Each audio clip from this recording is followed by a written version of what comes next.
All right, here we have a Mishnah in Pesachim.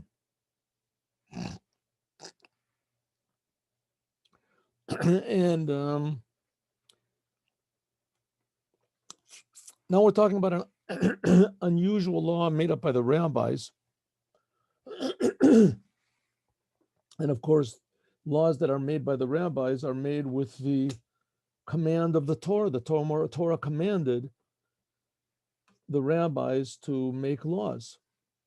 And one of the laws that they made is that chometz is forbidden to get pleasure from. And they even extended it that chometz is sometimes it can be forbidden forever to get pleasure from. How so?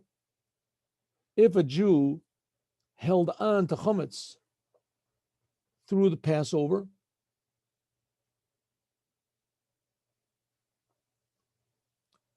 didn't sell his chometz, held on to it for the whole Passover. Right after Passover, he looked in one of his cupboards and he realized there was a big loaf of bread or a big cake or something. And he didn't sell it, didn't get rid of it.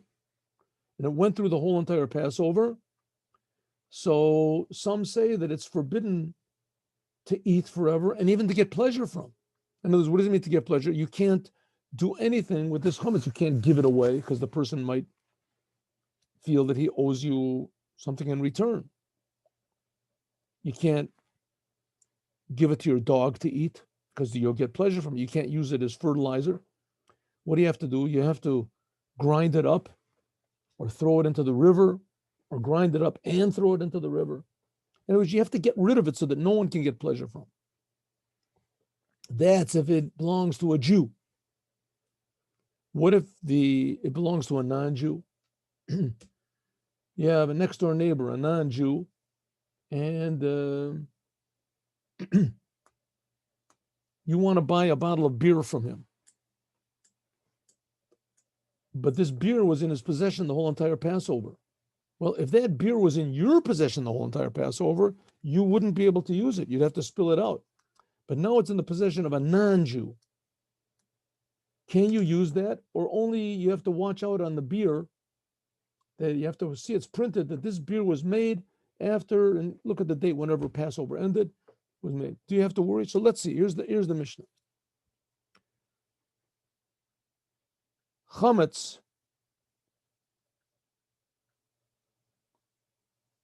One second. Chametz, leavened bread or something that has leaven in it, or wheat that has been in contact with water, and you didn't bake it, so it raises up. If it went past the whole entire Passover, it's permissible for pleasure. What type of chametz? Chametz shel nachri. Nachri means a non-Jew. But if it's a Jew owned it, then it's forbidden in pleasure. Like it says, lo yireh lecha chametz, saor, can't see saor. So in other words, if you own a beer factory or you have a liquor store and you have all this rye and other things that are made with wheat, I think most alcohol is made with wheat, I think. Then you have vodka and all these other things. And then you have to sell it to a non-Jew. If it's in your possession on Passover, then you can't get any pleasure from all that beer or whiskey or whatever. Can't get any pleasure. Can't sell it. Can't do anything with it. Can't even give it away. You'll have to spill it all out. Okay, let's see exactly what this implies.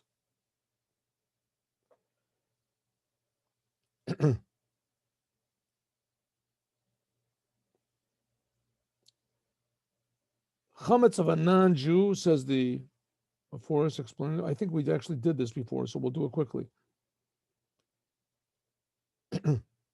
Chametz of a non-Jew is forbidden to get any pleasure from. Of course, it's also forbidden to eat. Why does it say getting pleasure from?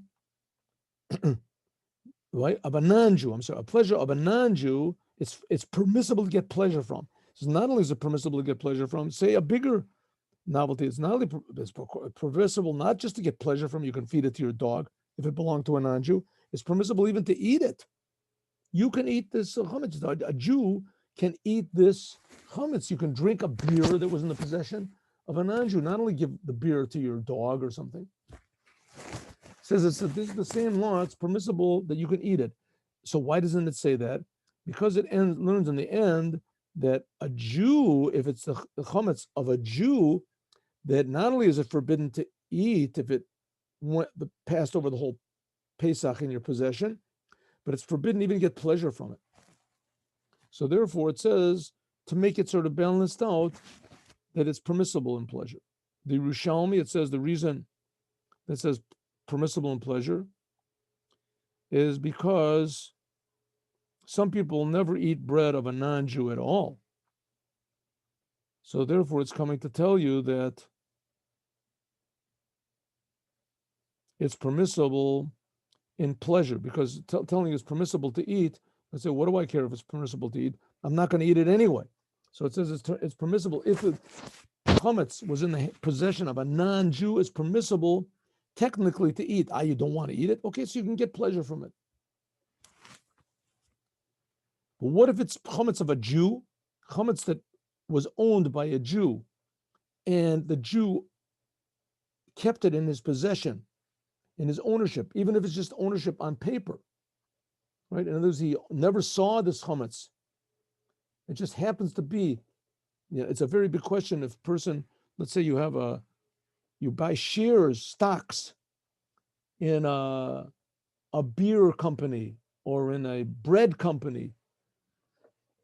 If you have to get rid of those stocks or shares or whatever on Passover because you've got a portion, you'll have to ask a rabbi, but it certainly is a question. Like it says, lo yireh lecha sa'or, like it says you should not, in other words, since you've transgressed on this negative commandment that it is forbidden to possess, you should not have in your possession any chametz, and you did keep it in your possession of Passover, there konsul chachamim, the chachamim made a fine, they penalized him. Sheyahei chametz asur b'hano, it should be forbidden to get pleasure from even after Passover. What about a non-Jew that borrowed money from a Jew?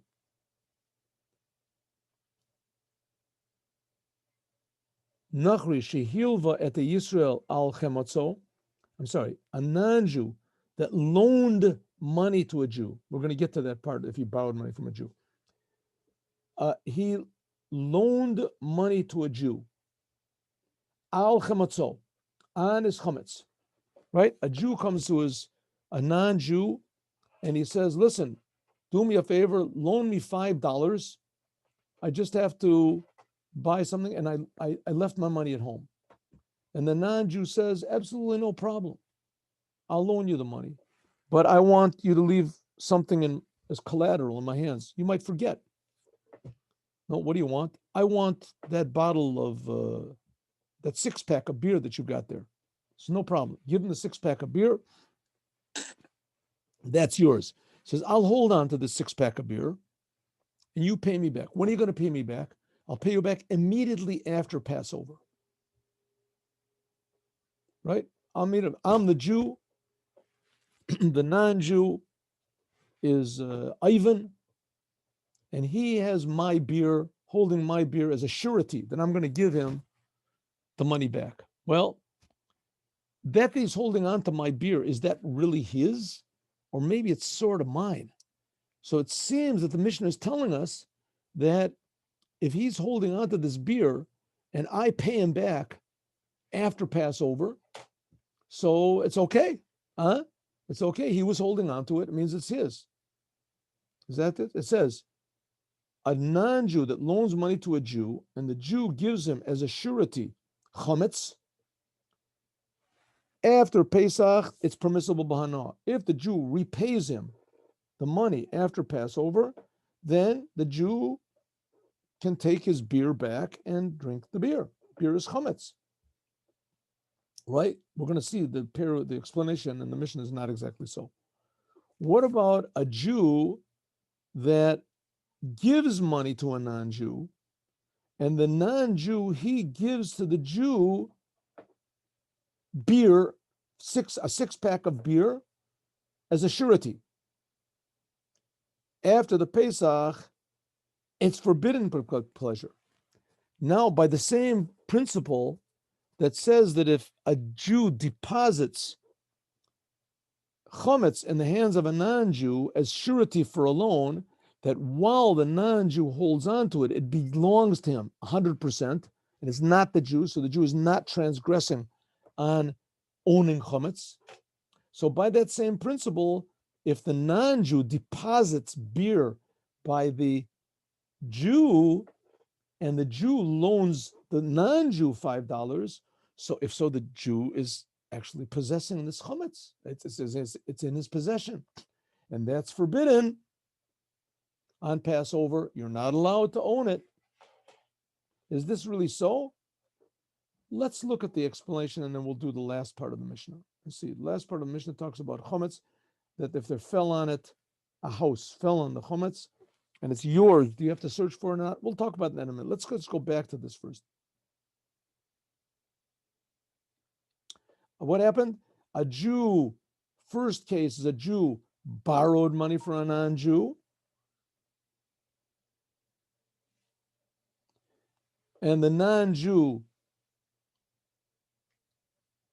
a Jew borrowed money from the non-Jew, and the Jew gave to the non-Jew as a surety chametz. And the second one was exactly the opposite. The non-Jew gave to the Jew chametz, and the Jew loaned money to the non-Jew. Okay, let's take the first case. Nachri, a non-Jew that loaned money to a Jew before Passover, al chamatzo, that the Jew left chametz by the non-Jew. In our case, we said beer, he leaves up a cake or something by him, and says, if I don't pay you back this money,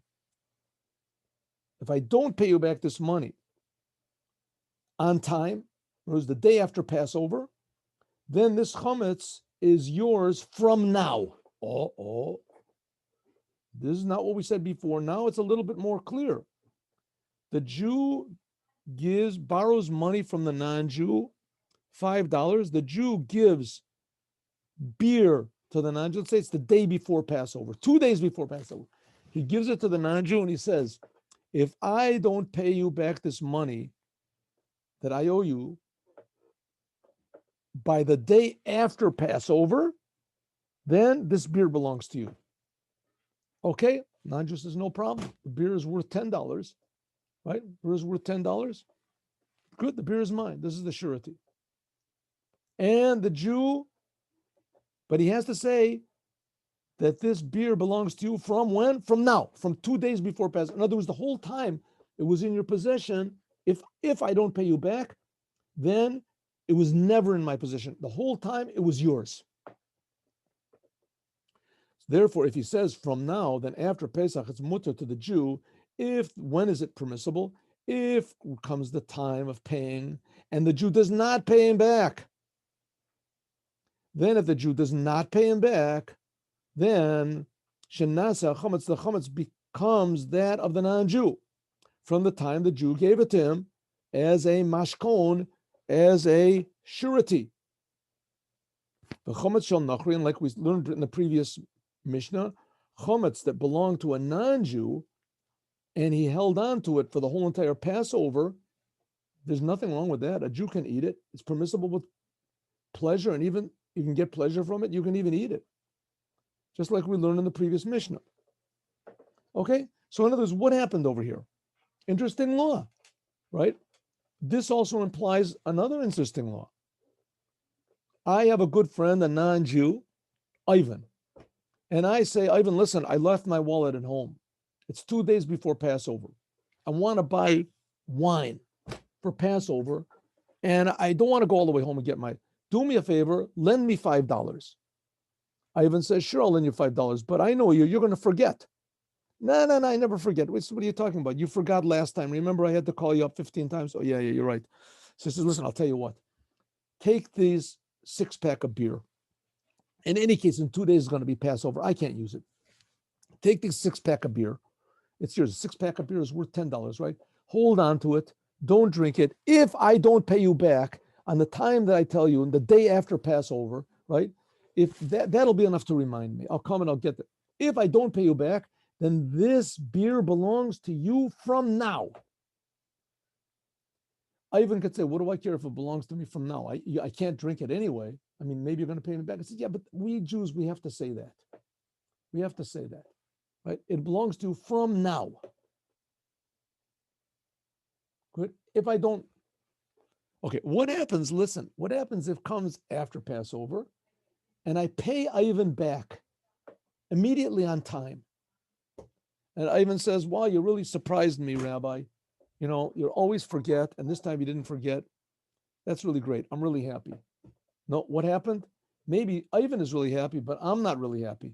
Why not? Because it ends up that if I pay him on time, that retroactively that beer didn't belong to him the whole Passover. It didn't belong to him. It belonged to me. And I transgressed on that beer. I can't even drink that beer. I can't even give it back to him. I have to pour the beer out. I can't get any pleasure from it. So it has to be a case where this Mishnah has to be explained. This is talking about a case when I borrowed the money from him and I gave him the beer. I said, if I don't pay you back, the beer is yours from now. And in fact, when the time came, I did not pay him back. I didn't pay him back. And I came a day late, 2 days late, and I said, Ivan, here's the money. He said, Rabbi, you didn't let me down. I knew you wouldn't pay me back on time. I knew it. You never pay me back on time. I said, okay, I'm a busy man. I have problems with memory. This. You didn't listen. You didn't lose anything about it. Did you drink the beer, Ivan? Ivan says, no, it happened I didn't drink the beer. It happened I didn't drink the beer. The fact is I don't really like beer. That's a fact. I would have given it to my father-in-law. He likes beer. Here I have the beer. You want the beer back? So I say, yeah, here's the money. I want the beer back. Ivan says, you can't take it back, Rabbi. I know the law. I read the Mishnah. It says that if you pay me back, then the beer was yours the whole Passover. He says, no, you didn't read the Mishnah good enough, Ivan. The beer is belongs to me only if I pay you back on time. But because I didn't pay you back on time, it means the beer is officially yours. Now, if you want to sell me the beer is yours 100%. If you want to sell me the beer, you can sell it to me for $10. It belongs to you. If you want to be a nice guy and give me back the beer for $5, then it's so. But you should know, Ivan, the beer is 100% yours. In fact, even from the time of the loan, it never was mine. As soon as I loaned you the money, as soon as I borrowed the money from you, then the beer was not mine at all. Not mine at all. Only if I paid you back on time, then retroactively the beer became mine.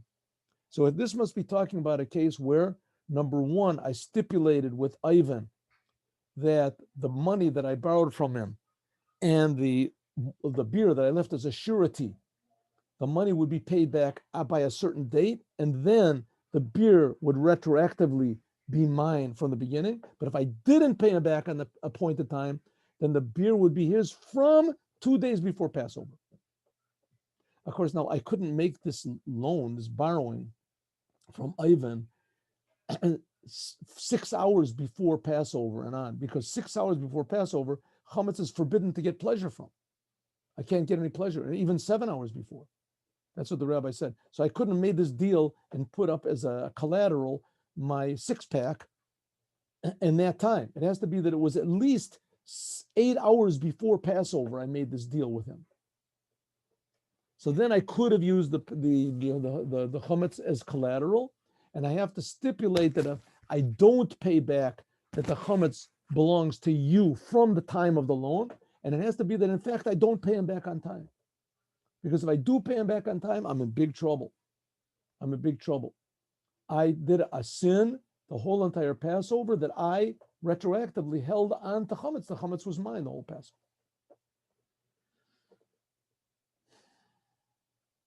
Next case, what about a Jew that borrows money that loans money to a non-Jew, and the non-Jew leaves chametz by the Jew. The non-Jew, he leaves the 6-pack of beer by the Jew for the whole entire Passover. Oh, this is a foolish thing to do. And he made a condition, the non-Jew made a condition with the Jew, that if he doesn't pay him back on time, then it will belong to the Jew from now. And in fact, the non-Jew did not pay him back. And he didn't pay him back. Then the chametz becomes the property of the Jew from this time. Then the Jew is in trouble. The chametz is a Jew, and therefore it is forbidden for the Jew to use it at all. Let's go back to the end of the Mishnah, or the end of the Mishnah. Chametz, that there fell on it, mapolet, fell on it a pile of stones. Harihu kamavor, this is like it is destroyed. If a pile of stones falls on it, then it's not yours anymore, it's destroyed. How big of a pile? What type of a pile? We'll see the explanation. That's why it says the Mishnahs are just codes of law. A lot of times the law is not like the Mishnah at all. Right? It's just a code to make us remember that there is such a law. Rabbi Shimon Gamliel says, Kol she'en kelev yochel lechapes acharav. It has to be so many stones that a dog will not be able to search for it and find it. A dog will not be able to find it. Let's see what this means. Chometz that fell on it, chometz that fell on it, a pile of stones before Passover. My chometz, right? It's my chometz. I had a birthday cake and I left it in the backyard, and it was in an old, whatever it is, old deserted home, and there was a earthquake, and the home fell on my chometz. All these old rocks and stones fell on the chometz, right? This, I don't have to worry about it. True, it's my chometz, but it's as though it's not mine. You don't have to remove all the stones from it in order to destroy the chometz. But nevertheless, you do have to mevatel the chometz in your heart. You have to say, make a declaration, this chometz is not mine. I don't want it. It has nothing to do with me. I relinquish all ownership to this chometz. It's like dirt. Why? Because Shemar Yipakech Hagal, because maybe there'll be another earthquake and all the stones will fall off in the middle of the 7-day holiday of Passover, and someone will say, hey, Rabbi Bolton, remember that big birthday cake we made from you? I said, yeah, I remember. Don't even talk about it. I don't like to talk about this. This is Passover. It's forbidden to talk about. Well, here it is. Here it is. I got it, right? I brought it back to you. Remember there was an earthquake yesterday? Well, I say, oh no, this is awful. It's chametz on Passover. So therefore, before Passover, I have to make a declaration that if this chametz is found anywhere in the world, it's not mine. It's not mine. Then if I don't make this declaration and they find this cake, then I have transgressed because of Bal Yirah Bal Yimatzi, because it's forbidden to see or find chametz. Rabbi Gamliel said, anytime a dog cannot find it, if a dog cannot search after it after this chametz that's under the rocks, harihu kamavor, or stones, hari, it's like it's destroyed. And the Gemara explains, what does this mean? It means that this pile of stones or rocks or bricks or whatever has to be high 3 tefachim, which 3 tefachim, I guess, is something like a foot high, something like that, or more. But if it's any less than 3 tefachim, then 3 tefachim is 3 handbreadths. Then you have to take out the chametz, you have to search for the chametz and uncover it. You have to search for the chametz in order to destroy it, because maybe a dog will pull it out from there, and he'll leave some over, and you will have transgressed because of Bal Yirah Bal Yimatzi. You're not supposed to own chametz on Passover. The Rambam writes that Rabbi Shimon Gamliel is not disagreeing with the Talmud Kama. He's just the first opinion. He's just coming to explain what is exactly the definition of a pile of stones that does away with your obligation of destroying chametz. As we'll talk about more, God willing, tomorrow. Thank you for coming. And see you at 8:15 tomorrow. Shalom uvracha.